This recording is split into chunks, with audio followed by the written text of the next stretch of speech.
The Word That Heals by Alejandra Pizarnik.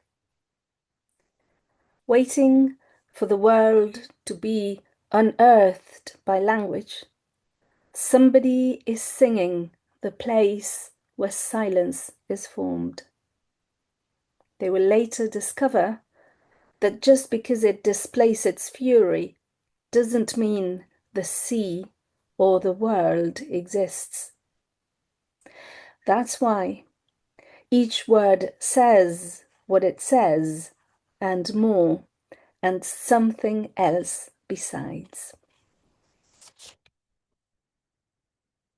That's a very brief piece by Alejandra Pizarnik, who is an Argentine poet, and I thought I'd share it with you today so that I could tell you a little bit how we work in my sessions. Did you notice anything going on with you when you heard the poem? How did your body respond? Did your breath accommodate to the rhythm of the poem that I was reading? Did it slow down? Did you feel that you were relaxing, or maybe did you become alert? How did your skin feel?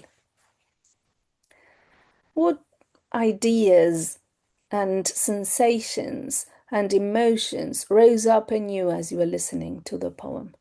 Did you notice any words in particular? Did you focus in a word in particular, or a sound, or maybe an image that was evoked by what I was reading? Perhaps you didn't notice any of the words. Perhaps you didn't think of any rational ideas. Perhaps you just had impressions or sensations. Perhaps you just started remembering something else. Maybe it made you sad, or it made you calm. Who knows? I have no idea what this poem did for you. And what I'm interested in is exactly that. I want to create a space where you tell me what happens when you listen to literature, when you read literature. Not just because I'm nosy, but because I believe, and I have seen it in practice, that the experience of literature, coming into contact with literary texts, can bring up a number of features of your own personal story. Listening to literature, reading literature can put you in connection with parts of your story that you might want to revise. It might open up the possibility to broach conversations that would otherwise be difficult.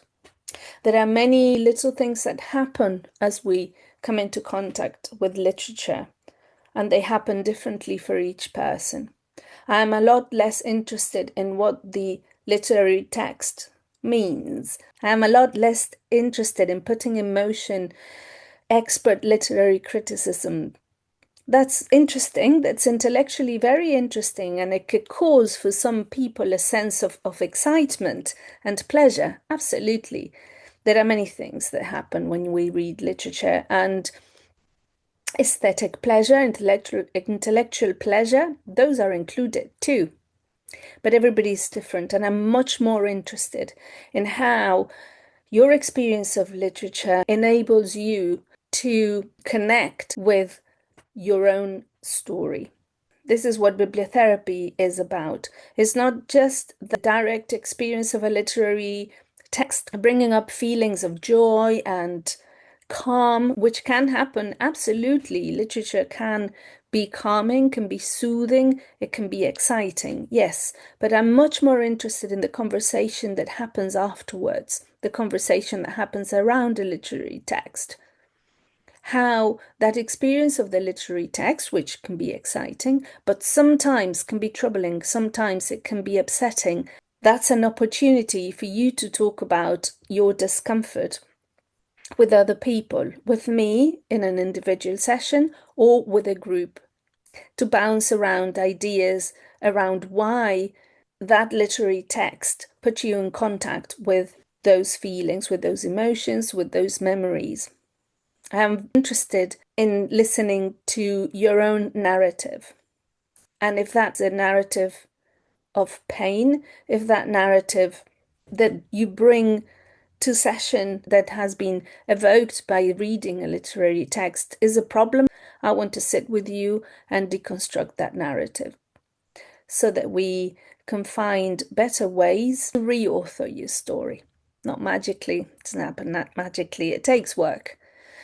But literature enables you to find sparkling moments in the literature you're reading and in your own personal narrative so that we can reconstruct your story in a way that is in accordance to what you give value to. There are bibliotherapists that prescribe books or prescribe stories or poems. Say, for example, if you're feeling sad, you may want to read such and such a poem that may make you feel happier, or poems that are themed around bereavement or loss, uncertainty, loneliness, sadness. Yes, there are people who do that. I'm not one of them. So I believe that I can't prescribe literature because I have no idea what your experience of a literary text will be like. My work focuses on the moment in which you interact with the literary text, and I am there to catch the words that emerge. My work focuses on talking and conversation. It's a form of talking therapy. I also sometimes, if a person is willing and asks for it, I might give a writing prompt. But my bibliotherapeutic practice does not center around creative writing either. We can do that if you want, but that's not the focus of my practice. So if you feel that talking about a literary text in order to broach a difficult conversation, if you feel that you would like to give it a go, please do get in touch. You can book an individual session or you can join a group. I would love to hear what a piece that I read for you evoked in you. If you would like to add a comment underneath or contact me to tell me what that was like for you, I'd love to hear it. I really always look forward to sharing stories with you.